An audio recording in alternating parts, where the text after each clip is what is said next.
করিয়া একলা বাপের বাড়ি আইলি ফিরিয়া, একলা বাপের বাড়ি আইলি ফিরিয়া।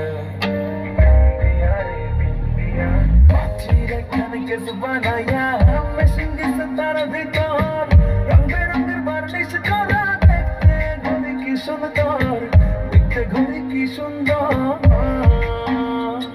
আর দেহ ঘড়ি 14 তালা, তার ভিতরে 10টি নালা, দেহ ঘড়ি 14 তালা, তার ভিতরে 10টি নালা, 9টি বন্ধ একটি খোলা, গোপন একটা তালায় আছে।